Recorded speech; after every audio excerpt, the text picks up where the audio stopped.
हैं और इसमें उमर बिलाल जो है वो बहुत अहम किरदार अदा कर सकते हैं और कर रहे हैं। वो अपने पेज से कर रहे हैं, सोशल मीडिया पे कर रहे हैं, टेलीविजन पे कर रहे हैं। दोबारा वापस आते हैं उमर बिलाल अहमद। हम ब्रेक पे जाने से पहले हाँ सर, रिजवान भाई, माहौल की बात हम माहौल की बात करते हैं। मैं थोड़ा सा तेज करूं क्योंकि हमारे पास गुफ्तगू काफी सारी है। बहुत सारी अच्छा, अब देखें जिस तरह से हमने माइंड सेट को समझ लिया था, कॉन्शियस और सब कॉन्शियस माइंड को हमने समझ लिया, ठीक है। अब हम आ गए, हम एनवायरमेंट को यानी माहौल को समझ रहे हैं कि एक इंसान का क्योंकि आपकी शख्सियत आपके माहौल से बनती है। माहौल क्या है? माहौल को आपको समझना है। माहौल में सर्टेन फैक्टर्स हैं, ठीक है। अब माहौल के अंदर अब आप इसको भी इसी तरह से समझें कि आप सेंटर में अपने आप को परसीव करें, थोड़ी सी विजुअल्स क्रिएट करें, आप सेंटर में खड़े और आपके चारों तरफ आपके एनवायरमेंटल फैक्टर्स हैं, यानी वो चीजें जिनकी वजह से आपकी शख्सियत बनती है, जो लोग आपके माहौल का हिस्सा है। माहौल में आपके क्या क्या चीजें आती हैं? सबसे पहले आपके वालिदैन आते हैं, पेरेंट्स, ठीक है। और माहौल वो जगह जिधर आप अपने दिन के 24 घंटे गुजारते हैं, वो आपका एनवायरमेंट है। मैक्सिमम वक्त जो गुजारते हैं आप, तो आपके पास दिन में 24 घंटे, आप 24 घंटे जिन लोगों में गुजार रहे हैं, जिस सर्कल में गुजार रहे हैं, वो आपका माहौल कहलाता है। माहौल के अंदर आपके वालिदैन आएंगे, आपके बहन भाई आएंगे, आपके रिश्तेदार आएंगे, कजन्स, फूफा फूफी, दादा दादी, खालू खाला, मामू मामानी, ये वाला सर्कल आएगा। फिर अगर आप स्कूल जाते हैं, कॉलेज जाते हैं, यूनिवर्सिटी जाते हैं, वो वाला सर्कल आएगा। फिर शाम के टाइम पे आप मदरसे जाते हैं, खेलने कूदने जाते हैं, आप जिम जाते हैं, ये वाला सर्कल आएगा। आप खबरें पढ़ते हैं, अखबार पढ़ते हैं, आप किताबें पढ़ते हैं, ये सारे फैक्टर्स आपके एनवायरमेंट के बन रहे हैं। अब बहुत ज्यादा हम अपना वक्त कहाँ गुजारते हैं आजकल? सोशल मीडिया पे गुजारते हैं। आप शादीशुदा बेशक हो, आप अपनी बीवी की शक्ल उतनी देर नहीं देखते जितनी देर आप सोशल मीडिया की देखते हैं। आप अपने बच्चों की शक्ल उतनी देर नहीं देखते। हम जिस चीज से एक्सपोज हैं, जिस चीज पे हम अपना वक्त गुजारे हैं, वो हमारा एनवायरमेंट कहलाता है। अब मैं आपसे इन शॉर्ट पूछूंगा, जो लिसनर्स हमारे सुन रहे हैं, कि इन जनरल हम अपने वालिदैन, अपने घर वाले, अपने रिश्तेदार, अपने कलीग्स, अपने ऑफिस, ये जो हमारे सारे एनवायरमेंटल फैक्टर्स हैं, अगर हम जनरलाइज करें तो इन शॉर्ट में अगर आपसे पूछूं तो हम इधर जो भी गुफ्तगू हो रही होती है, इन सारे फैक्टर्स में, इन सारे माहौल के अंदर जो हमारी गुफ्तगू है, मैं आपसे पूछूं वो पॉजिटिव हो रही होती है या नेगेटिव, तो आप क्या जवाब देंगे? अमूमी तौर के ऊपर नेगेटिविटी ज्यादा होती है। सही है, समझ में आ गई बात। इसकी मैं छोटी सी आपको मिसाल इस तरह से दूं कि आप अखबार की या कोई भी खबर की बोल्ड की ब्रेकिंग न्यूज उठा लें, वो हमेशा नेगेटिव होगी, क्योंकि ह्यूमन साइकोलॉजी है कि नेगेटिव बिकता है और आपको बेचना है, तो नेगेटिविटी सेल्स, और नेगेटिविटी ज्यादा जल्दी वायरलिटी पकड़ती है, ठीक है ना। वायरल जल्दी नेगेटिव चीज होती है। हम अपने घरों के अंदर आजकल हमारे महंगाई की ये सूरत हाल है कि हर घर के अंदर परेशानी ये है कि यार फाइनेंशियल क्राइसिस, हमारी फीसें पूरी नहीं हो रही, कपड़े नहीं आ रहे, जूते नहीं आ रहे, उसके बाद जो है स्कूलों की फीसें नहीं जा रही, ठीक है। फिर गाड़ियां खराब हो गई, पेट्रोल डालने के पैसे नहीं है, आपके पास अपनी इस तनख्वाह के बाद बिजली के बिल के पैसे नहीं है।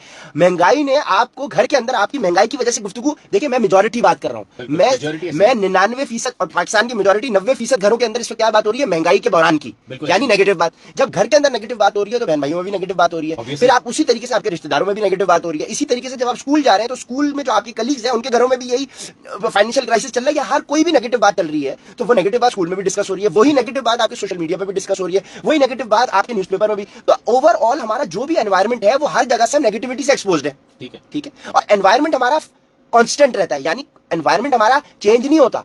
अगर मैं आपसे पूछूं कि 0 to 7 एक बच्चा 0 है, यानी मां के पेट से लेकर 7 साल की उम्र तक उस बच्चे का एनवायरमेंट बदलेगा? नहीं बदलेगा। उस बच्चे के एनवायरमेंट में 0 to 7 तक उसका स्कूल आता है, उसके रिश्तेदार आते हैं, उसके माँ बाप आते हैं। अब 0 to 7 में जब उसका कॉन्शियस माइंड, जो भी हमने गुफ्तगू की थी, उसका 95% है जो एब्जॉर्ब कर रहा है। The brain of a child is like a sponge in 0 to 7। सो वो 0 to 7 में उस एनवायरमेंट में जिसमें वो रह रहा है, वो नेगेटिविटी एब्जॉर्ब कर रहा है। हर चीज जो वो डिस्कस होते हुए देख रहा है वो नेगेटिव देख रहा है, ठीक है। 0 to 7 के अंदर वो जिस एनवायरमेंट के हिस्से में जा रहा है उसको नेगेटिव बात सुनने को मिल रही है। स्कूल में नेगेटिविटी, बाहर नेगेटिविटी, खेलने कूदने जा रहा है नेगेटिविटी, खबरें पढ़ रहा है नेगेटिविटी, टीवी देख रहा है नेगेटिविटी, अब सोशल मीडिया पे ओरियानी बेहूदगी इतनी हो गई, वो नेगेटिविटी। तो आप 0 to 7 में बच्चा जितना भी सुन रहा है, देख रहा है, समझ रहा है, वो सब नेगेटिव एब्जॉर्ब कर रहा है और एक चीज रिपीटेडली वो एब्जॉर्ब कर रहा है। तो हमने क्या डिस्कस किया था कि कॉन्शियस माइंड में अगर एक चीज बार बार ड्रिल की जाए तो वो जाके सबकॉन्शियस में स्टोर हो जाती है। सो बाय द टाइम ये 35 का होता है, देखिए ये रेसिप्रोकेट हो रहा होता है। रेसिप्रोकेशन का क्या मतलब है कि एक चीज बढ़ रही हो तो दूसरी कम हो रही हो। जैसे कि 0 to 7 की एज में आपका कॉन्शियस माइंड 95% है और 30 इयर्स तक 95% सबकॉन्शियस हो रहा है। सो एक टाइम आता है कि वो 50-50 भी होता है, ठीक है ना। वो कॉन्शियस माइंड आपका कम होता जाएगा, जैसे जैसे वैसे सबकॉन्शियस बढ़ता जाएगा। सो बाय द टाइम वो इंसान 30-35 का हो रहा है, सो उसने ओवरऑल अपनी जिंदगी के अंदर नेगेटिव ही इनपुट एब्जॉर्ब किया है, उसने हर गुफ्तगू नेगेटिव ही एब्जॉर्ब की है। सो ऑटोमेटिकली उसका सबकॉन्शियस किस चीज पे ट्रेन हो चुका है? नेगेटिव सोचने के ऊपर। इस चीज में उस बच्चे का इख्तियार ही नहीं है।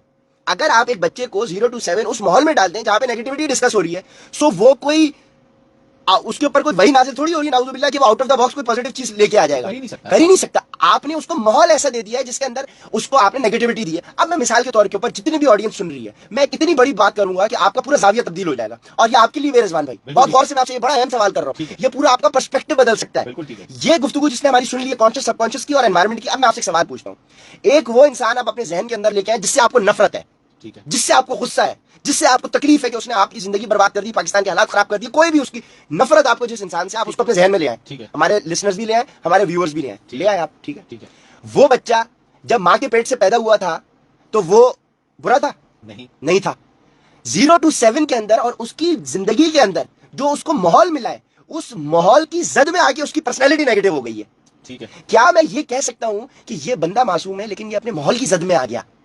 ऐसा कहना चाहिए, लेकिन ऐसा कहता हम कहते नहीं है क्योंकि हम समझते नहीं है। समझते नहीं। यही तो पर्सपेक्टिव चेंज करना है। अगर मुझे आज किसी पॉलिटिशियन से गुस्सा है तो मैं ये देखूंगा कि आज अगर ये बंदा मिसाल के तौर पे 40 साल के ये उम्र का पॉलिटिशियन है या कोई भी इंसान है जिससे मुझे गुस्सा है, ये इस तरह से रिएक्ट कर रहा है, ये इतनी नेगेटिव बात कर रहा है, ये चोरी कर रहा है, ये गड़बड़ कर रहा है, ये बंदा इतनी नेगेटिव गुफ्तगू कर रहा है, तो ये क्यों कर रहा है? जब मैं क्यों को तलाश करूंगा तो मैं रिफ्लेक्ट करूंगा, मैं बोलूंगा यार ये बंदा नेगेटिव बात कर रहा है, ये बंदा सही नहीं है, इसका मतलब इसकी शख्सियत सही नहीं है, इसकी शख्सियत सही नहीं है। तो मैं बोलूंगा यार इसकी शख्सियत सही नहीं है, दैट मींस ये अपने एनवायरनमेंट की जद में आ गया। मैं उस बंदे को नहीं, मैं उस बंदे के एनवायरनमेंट को स्टडी करूंगा। जब मैं एनवायरनमेंट को स्टडी करूंगा बोलूंगा इस बंदे का कसूर नहीं है, ये अपने एनवायरनमेंट की जद में आ गया।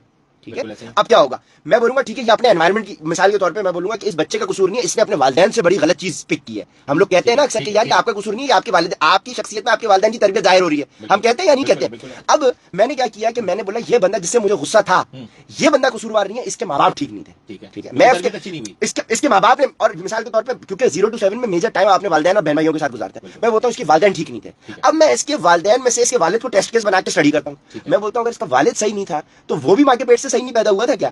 मैं बोलूंगा कि इसका वालिद भी अगर बेचारा सही नहीं था, दैट मींस इसका वालिद भी अपने एनवायरनमेंट की जद में आ गया। बिल्कुल ऐसा। ठीक है, ये चेन से चेन चलती जाएगी। ये चेन पता है कहां जाके खत्म होगी?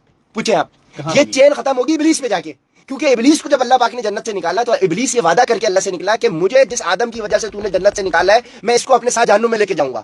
ये हमारे इस दुनिया में आने की फाउंडेशन ये है। अल्लाह पाक ने आदम और इब्लीस का वाकया कुरान पाक में 7 दफा जिक्र किया है, और जिस चीज को 1 से ज्यादा दफा कुरान पाक में जिक्र किया जाए उसकी अहमियत बढ़ जाती है। दैट मीन्स कि आप, यार मैंने अभी आपके साथ, मैं पिछले 1 घंटे से गुफ्तगू कर रहा हूं, मैं कॉन्शियस सबकॉन्शियस दोबारा थोड़ी पढ़ाऊंगा, एक दफा पढ़ा दिया आपको, लेकिन एक चीज जब एक बताने वाला बार बार जिक्र कर रहा हूं, दैट मींस उसकी इंपॉर्टेंस है। आदम इब्लीस का वाकया 7 दफा जिक्र हुआ है कुरान पाक में। इसका मतलब कितनी एम्फेसिस है, क्योंकि जब तक आपको अपनी जिंदगी की, अपनी दुनिया की फाउंडेशन नहीं पता होगी, आप इस दुनिया में क्या करने आए आपको ये पता ही नहीं है, तो आप तो बेकार है।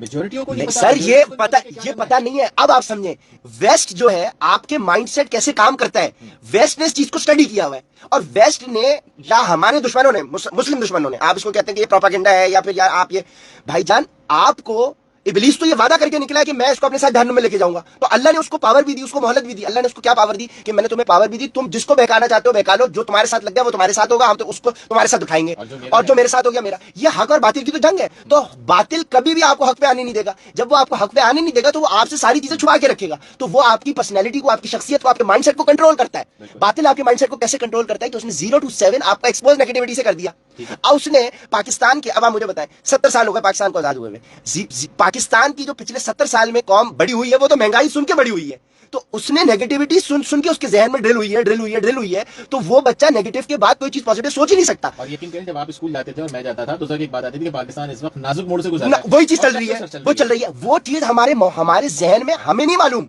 लेकिन ये हमारे जहन में ड्रिल की गई है ताकि हमें ट्यून, क्योंकि 0 to 7 में मेरी शख्सियत ने जो एब्जॉर्ब किया है, इसको साइंस में क्या कहते हैं, whatever you are going to absorb in 0 to 7 your life will be a reflection of what you have absorbed in 0 to 7। यानी आपकी शख्स 0 to 7 की एज में आपने स्पंज में निचोड़ लिया, अब जो आपने निचोड़ा है स्पंज के अंदर, वो 0 to 7 के बाद वही चीज तो नीचे गिरेगी। तो मेरी शख्सियत वो है जो मैंने 0 to 7 में एब्जॉर्ब किया है, और आगे भी चलती जा रही है कहानी, जो मैं अपनी 10, 11, 12 साल जो मैंने अपने एनवायरनमेंट में जो चीजें देखी है, मेरी शख्सियत उससे बनी है। जिस तरह आप अक्सर अपने इंटरव्यू में मेरे साथ भी आपने एक जुमला कहा था, मुझे वो तारीखी जुमला आज लगा कौन सा वाला याद आ रहा है कि रिजवान भाई जब गन्ने के रस में से जब हम गन्ना निकालेंगे तो यार एक मिनट, अब आप एक जूसर मशीन है, इसकी जूसर मशीन है। अब मैं अपने क्लाइंट्स को भी यही बताता हूँ, यार एक जूसर मशीन है, जूसर मशीन में पीछे आप गन्ना डालेंगे तो सामने गन्ने का जूस आएगा, कीनू डालेंगे कीनू का, सेब डालेंगे सेब। ऐसा कहीं नहीं हो रहा कि गन्ना डालोगे कीनू है। हाँ ये एक जगह होगा, ये जन्नत में होगा, ये जन्नत में होगा इंशाल्लाह। अल्लाह पाक, हम, हमारी दुआ है, हम सारे लिसनर्स हम सब मिलकर दुआ करें इसके ऊपर कि अल्लाह पाक हमें जन्नतुल फिरदौस में आला मकाम अता फरमाए। हत्ता कि हमारे अमाल ऐसे नहीं है, लेकिन हम लोग दावेदार जन्नतुल फिरदौस के और हुजूर के पड़ोस के। अल्लाह पाक हमारी इस उम्मीद के ऊपर ही अल्लाह हमारा बेड़ा पार कर दे, क्योंकि अल्लाह पाक कहता है तुम जैसा गुमान रखोगे मैं वैसा करूंगा। तो हमारा गुमान अल्लाह पाक से यही है, हम गुनाहगार हैं, बस रहमत के तलबगार है, क्योंकि तू हमें अपनी रहमत से ही कर, हमारे ऐसे है नहीं और हो भी नहीं सकते। तो खैर, जब हमने एनवायरमेंट को डिस्कस कर लिया तो हमें क्या पता चला कि एक इंसान की शख्सियत के ऊपर सारा किरदार उसके एनवायरमेंट का है, और एनवायरमेंट आपकी शख्सियत बना रहा है, और उस शख्सियत की बेसिस के ऊपर आप पॉजिटिव सोचेंगे या नेगेटिव, ये आपके माहौल पर डिपेंड करेगा। अब हमने प्रॉब्लम आइडेंटिफाई कर ली। अब एक इंसान जो हमें सुन रहे हैं लोग, वो बोले यार ठीक है, मेरा तो 0 to 7 बहुत नेगेटिव गुजरा है, मेरी शख्सियत तो नेगेटिव हो चुकी है, तो इसको हम सॉल्व कैसे करें? हाँ, ये बड़ा अहम सवाल। सर देखें, सॉल्व इस तरह से करेंगे कि अगर मैं डायरेक्ट आगे सोल्यूशन दे देता तो अगले बंदे को कॉन्टेक्स्ट नहीं पता होता, तो बोलता है यार क्या बात हो रही है। अब मैंने चूंकि उसको लॉजिकली, क्योंकि आजकल देखिए 3 चीजें होती हैं, either you have to convince somebody logically, scientifically और रिलीजियसली। ये 3 डायमेंशंस होते हैं। लॉजिकली मतलब दिमाग से उसको अगले बंदे को कायल कर लो, आप कोई ऐसी लॉजिक दो कि भाई 2 + 2 4 होता है, इस तरह हम कहते हैं दलाइल से बात करें, ये लॉजिक से बात करें, ठीक है। एक चीज होती है साइंटिफिक मतलब कि साइंस ने एक्सपेरिमेंट करके वो चीज प्रूव कर लिया, आपने उसका तजुर्बा नहीं किया लेकिन साइंस ने प्रूव करी है तो आप उसको मान रहे हो। एक चीज है कि आप लॉजिकली प्रूव करें, साइंटिफिकली प्रूव करें। तीसरी चीज होती है रिलीजियसली, ठीक है। रिलीजियसली कि अल्लाह ने किताब में कह दी तो इसका मतलब है, क्योंकि जो कायनात का बनाने वाला है वो कह रहा है तो गलत हो ही नहीं सकता। ओरिजिनली हम लोगों को चलना सबसे पहले चाहिए रिलीजियस से, ठीक है। हम होना क्या चाहिए मैं वो बता रहा हूं, लेकिन हम लोग उल्टा चल रहे हैं। हमें हमारी और मुसलमानों ने जब दुनिया के अंदर यार इस्लाम और मुसलमान ही साइंटिस्ट इनकलाब लेके आए दुनिया के अंदर, मैथमेटिशियन मुस्लिम, ये बायोलॉजी मुस्लिम, केमिस्ट्री मुस्लिम, ठीक है ना, ये सारे हैं। क्यों? क्योंकि वो रिलीजन से ऊपर से नीचे आए, हम लोग अब नीचे से ऊपर जाना चाह रहे हैं। ये पर्सपेक्टिव तब्दील किया इस माशरे ने, ठीक है ना, पिछले 200 साल की तारीख ने ये सिस्टम बदल दिया है। अब क्या हुआ कि हम रिलीजियस के बाद हम जाके साइंस के ऊपर जाते हैं और फिर लॉजिक से बात करते हैं। हमने उल्टा चले, हम पहले लॉजिक को बोलते हैं भाई लॉजिक से कन्विंस करोगे तो मैं आगे बात मानूंगा। हम साइंस को भी नहीं मानते, सही बात, ठीक है, हम साइंस को भी नहीं मानते क्योंकि हमने वो चीज खुद एक्सपीरियंस नहीं की तो हम उसको डिनाई करते हैं। तो लॉजिक से एक बंदे को कायल करना पड़ता है, तो लॉजिक के थ्रू हमने जब उसको सोल्यूशन देना है तो मैंने सबसे पहले उसके लॉजिक से उसको कायल किया है, ये बता के कि भाई तेरे एनवायरनमेंट ने तुझे गड़बड़ कर दी है तेरी माइंडसेट की।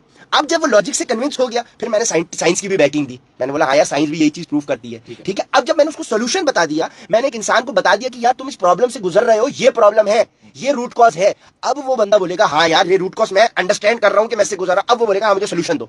अब मैं उसको सोल्यूशन दूंगा तो वो उस पर इंप्लीमेंट करेगा, कायल करके फिर सोल्यूशन दूंगा। मैं डायरेक्ट सोल्यूशन पे आऊंगा, बोलेगा भाग जाओ भाई कौन हो तुम, मैं तुम्हें नहीं जानता। सीधी सी बात है। अब आप मिसाल के तौर पे आप एक शो में होस्ट को बुलाते हो, शो में होस्ट को बुला के आप पहले इंट्रोडक्शन क्यों कराते हो? इंट्रोडक्शन इसलिए कराते हो ताकि क्रेडिबिलिटी सुनने वालों को पता चले इस बंदे की क्या अचीवमेंट्स है, क्योंकि लोग ये देख के सुनेंगे कि यार ये इसकी कुछ अचीवमेंट्स है तो ये बंदा ये बात कर रहा है तो हम इसकी बात सुने। अब मेरी आप अचीवमेंट्स लोगों को बताएंगे कि यार इस बंदे ने 6 महीने, ये 2016 की बात कर रहा हूं, अब आप ये सुनने वालों को ये चीजें बताएंगे तो वो सुन के मुतासिर होंगे। मैं इन चीजों से मुतासिर नहीं होता क्योंकि ये शो ऑफ में आ जाती है, लेकिन लोगों को दुनिया को कायल करने के लिए सर नहीं बताना पड़ता लोगों को कायल करने के लिए, इसलिए बहुत सारी चीजें मकसद क्या है। अब लोगों को जब आप सिर्फ ये चीज बताएंगे ना कि उमर बिलाल ने 21 साल की उम्र में 20,000 से कंपनी स्टार्ट की थी और साल भर के अंदर उससे 2 करोड़ रुपए रेस किए थे, उठ के खड़े हो जाएंगे। मैं बोलता हूँ पूरे पाकिस्तान में आप एक बंदा ऐसा उठा के दिखा दे जिसने 20,000 की इन्वेस्टमेंट से 2 करोड़ रुपए रेस किए 2017 के अंदर, ठीक है। बड़े बोल से अल्लाह बचाए, ठीक है। और हमारी कोई वालिदैन की भी कोई, हम लोग बड़े पैसे वाले खानदान से पैदा नहीं हुए, आपने मेरी स्ट्रगल देखी है, ठीक है ना। तो उस टाइम की मैं बात कर रहा हूँ। अल्हम्दुलिल्लाह आज मैं 0 मीटर सबसे बड़ी गाड़ी पाकिस्तान के अंदर चला रहा हूँ, जो सबसे ज्यादा जो शॉर्ट है गाड़ी, जो ओन के ऊपर बिकती है, मैं वो गाड़ी चला रहा हूँ पाकिस्तान के अंदर। अल्हम्दुलिल्लाह अल्लाह का बड़ा एहसान है। तो ये सारी चीजें इसलिए क्योंकि नॉलेज है आपके पास, knowledge is power, this is the reason. Knowledge की बेसिस के ऊपर आप काम करते हैं, समझ हो गई बात। तो ये क्रेडिबिलिटी जब मैंने उसको बता दिया कि भाई ये तुम्हारा प्रॉब्लम है जिससे तुम गुजर रहे हो, अब वो बोलेगा उमर भाई मुझे सोल्यूशन बताएं। सोल्यूशन बहुत सिंपल है, ठीक है, वो सोल्यूशन आपके इख्तियार में, आप उसके ऊपर अमल कर सकते हैं। अब हमारे पास कितना टाइम है तो मुझे बताएंगे, फिर मैं आपको हमारे पास आधा घंटा है। इस सोल्यूशन पे आने से पहले मैं आपको एक जगह लेके जाना चाहता हूं, क्योंकि ये इस चीज का सोल्यूशन जो अभी मैं आपसे डिस्कस करूंगा और जो हमने अभी डिस्कस की है वो सोल्यूशन एक ही है, क्योंकि अल्टीमेटली सारा सोल्यूशन एक ही तरफ जाता है। इसको रिलेट हम कैसे करेंगे बड़ी खूबसूरती से। अब आप समझें, देखें, हमें स्ट्रेस को समझना है, स्ट्रेस को। अब जो भी बंदा पॉजिटिव सोचना चाहता है उसको सबसे पहले अपने स्ट्रेस पे, अपने असाब पे कवर करना है, ओवरकम करना है। अब जब स्ट्रेस की बात होगी तो एक इंसान बोलेगा जो जहनी दबाव का शिकार है वो बंदा स्ट्रेस का शिकार है। स्ट्रेस सिर्फ इसको नहीं कहते, स्ट्रेस को समझ लें क्या है, anything which is not in a state of normal.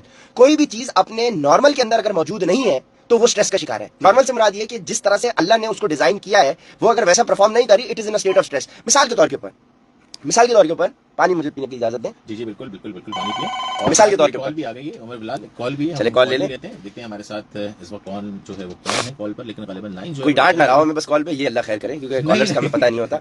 चले वो लाइन चले कैरी करें, ठीक है। हम आ गए थे किसके ऊपर, जी हाँ, स्ट्रेस के ऊपर। स्ट्रेस को देखें आपने, ये सिर्फ जहनी दबाव को नहीं समझना, स्ट्रेस के 3 डायमेंशन हैं और मैं पूरे पाकिस्तान में चैलेंज करता हूं ये पर्सपेक्टिव अल्हम्दुलिल्लाह हमने दिया, क्योंकि इसके ऊपर मेरी बड़ी थॉरो रिसर्च, मेरा एक्सपीरियंस यार, हमने स्ट्रगल की इसके पीछे। ये एक किताब से नॉलेज निकाल के मैं आपको नहीं दे रहा, ये तो मैंने आपसे पिछले आधे घंटे में गुफ्तगू की, इसके पीछे हमने कई 100 किताबें पढ़ी हैं, हमने कई 100 टाइम अपना जो है सड़कों के ऊपर धक्के खाए, ख्वारी की, हमने इसको एक्सपीरियंस किया। कितना वक्त लगाया उसके पीछे यार मैंने 22,000 क्लाइंट्स को पिछले 5 साल में कंसल्ट किया है। मुझसे एक महीने के अंदर 6 से 8,000 क्लाइंट राब्ता करता है। एक साल के अंदर 60-70 हजार क्लाइंट राब्ता करता है। 70,000 इंटू 5 3.5-4 लाख लोगों ने तो राब्ता किया पिछले 5 साल के अंदर। उन 5 लाख लोगों में से हमने 22,000 क्लाइंट को कंसल्ट किया। 5 लाख लोग जिन्होंने मुझसे राब्ता किया मेरी कंसल्टेशन लेने के लिए, हर बंदे के साथ मेरा 1-to-1 इंटरेक्शन हुआ। अब सोचो 5 लाख लोगों के साथ तो इंटरेक्शन हुआ है खाली, ठीक है। तो आपका पर्सपेक्टिव, आपका जाविया, आपका एंगल कितना लोगों के साथ बढ़ जाता है जब आप डिफरेंट किस्म के माइंडसेट के अंदर उठते बैठते हैं, क्योंकि हमारी शख्सियत हमारे एनवायरमेंट से बन रही है। और मेरे एनवायरमेंट में भाई 5.5 लाख 5-6 लाख लोगों से मेरा इंटरेक्शन रहा है पिछले 5-6 साल के अंदर। अब जब स्ट्रेस की बात होगी तो स्ट्रेस के 3 डायमेंशन है। पहला डायमेंशन जिसको हम कहते हैं केमिकल स्ट्रेस। आप ये कॉल ले लें, ये बहुत शिद्दत से ये कॉल आ रही है, आप ये कॉल लें। बिल्कुल कॉल ले लेते हैं जनाब इस वक्त लाइन चले ड्रॉप हो गई है, लेकिन दोबारा चले देखें स्ट्रेस की 3 डायमेंशंस। पहला है केमिकल स्ट्रेस। केमिकल स्ट्रेस का ताल्लुक है आपकी डाइट के साथ, ठीक है, समझ लें आप। केमिकल साइंस का लफ्ज है केमिकल स्ट्रेस। केमिकल इसलिए कहते हैं क्योंकि कोई भी खाना हमारी जब बॉडी में जाता है, एब्जॉर्ब होता है खून में, तो वो केमिकल की शक्ल, एक लिक्विड की शक्ल इख्तियार करता है, ठीक है। तो केमिकल स्ट्रेस का ताल्लुक है डाइट से। अब केमिकल स्ट्रेस से मुराद क्या हुआ कि जब आप अनहेल्दी डाइट लेंगे, अब हेल्दी अनहेल्दी हम सबको पता है कि क्या होती है, उसके ऊपर अभी हम बहस नहीं करें। जब आप अनहेल्दी डाइट लेंगे तो अनहेल्दी डाइट लेने से आपकी बॉडी केमिकल स्ट्रेस का शिकार हो जाएगी, ठीक है। मतलब आपकी बॉडी में गड़बड़ शुरू हो गई, फैट स्टोर होना शुरू हो गया। केमिकल स्ट्रेस आपको लीड करता है फिजिकल स्ट्रेस की तरफ, ठीक है। फिजिकल स्ट्रेस से मुराद ये कि अब आप मोटा होना शुरू हो गए, आपकी आंखें कमजोर होना शुरू हो गई, आपकी यंग एज में बाल सफेद होना शुरू हो गए, आपके सर में दर्द हो रहा है, आप लेथार्जिक महसूस कर रहे हैं, आपकी कमर में, घुटनों में, टखनों में दर्द हो रहा है, आपके पेट में दर्द हो रहा है, आपको फिजिकल एक्टिविटी करते थक जाते हैं। दैट मींस अब आप फिजिकल स्ट्रेस का शिकार हो रहे हैं, यानी बजाहिर आपकी बॉडी फिजिकल स्ट्रेस का शिकार हो रही है। फिजिकल स्ट्रेस का आप शिकार अगर हो रहे हैं, दैट मींस कि आपका ब्रेन कॉम्प्रोमाइज्ड है। क्यों? क्योंकि आपकी फिजिकल बॉडी को कंट्रोल ये सीपीयू करता है, ठीक है। केमिकल स्ट्रेस रिलेट करता है फिजिकल स्ट्रेस पे। दैट मींस आपकी डाइट का सीधा सीधा इंपैक्ट आपके ब्रेन पे हुआ, ब्रेन पे इंपैक्ट हुआ, तभी आपकी पूरी बॉडी अब अपने 100% पे काम नहीं कर रही। ब्रेन ही आपका इम्यून सिस्टम भी कंट्रोल करता है। इम्यून सिस्टम से मुराद वो जो आपकी बॉडी का एंटीवायरस है। अल्लाह पाक ने हमारी बॉडी के अंदर एक नेचुरल एंटीवायरस रखा हुआ है जिसका काम यह है कि कोई भी वायरस आए तो उससे हमें प्रोटेक्ट रखे। जब हमारा कट लग जाता है तो ऑटोमेटिक हील होती है ना बॉडी। ये इम्यून सिस्टम है, एंटीवायरस, जिसका काम है कि आपकी बॉडी को जैसे अल्लाह ने डिजाइन किया वैसा रखे। तो जब हमारी डाइट खराब हुई तो डाइट का इंपैक्ट ब्रेन पे आया, यानी फिजिकल स्ट्रेस। उस ब्रेन की परफॉर्मेंस कम होने की वजह से क्या हुआ, हमारे इम्यून सिस्टम की भी परफॉर्मेंस कम हो गई। यानी केमिकल स्ट्रेस ने मुझे लीड किया फिजिकल स्ट्रेस पे, ठीक है, कर दिया।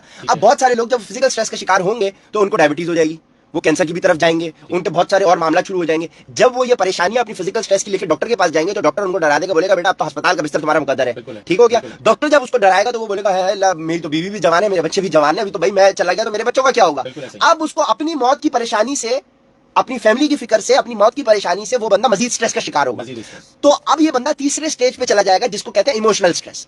इमोशनल स्ट्रेस, हर वो तकलीफ जिससे आपका दिल दुखे उसे इमोशनल स्ट्रेस कहते हैं। सो या तो एक बंदा ये सीढ़ियां तय करके इमोशनल स्ट्रेस पे जाएगा, यानी वो केमिकल स्ट्रेस का शिकार से फिजिकल स्ट्रेस हुआ, फिर फिजिकल स्ट्रेस से वो इमोशनल स्ट्रेस हुआ, या एक बंदा डायरेक्ट इमोशनल स्ट्रेस की सीढ़ी पे चला जाएगा, यानी उसकी डाइट भी ठीक थी, वो फिजिकली भी बिल्कुल फिट था, लेकिन इमोशनल स्ट्रेस का शिकार हो गया। इमोशनल स्ट्रेस से मैंने आपको एग्जांपल दी, वो स्ट्रेस जिससे आपका दिल दुखता है, यानी एक बंदे की डाइट भी ठीक थी, उसकी फिजिकल लाइफ भी ठीक थी, सब कुछ सही था, अपनी वालदा से बहुत क्लोज था, वालदा का अचानक इंतकाल हो गया। अब ये बंदा सीढ़ियां नहीं चढ़ेगा, ये डायरेक्ट लिफ्ट में इमोशनल स्ट्रेस पे जाएगा, डायरेक्ट जाएगा इमोशनल स्ट्रेस पे चला गया, इमोशनल पे चला गया। किसी बंदे की जॉब खत्म हो गई, वो डायरेक्ट इमोशनल पे जाएगा।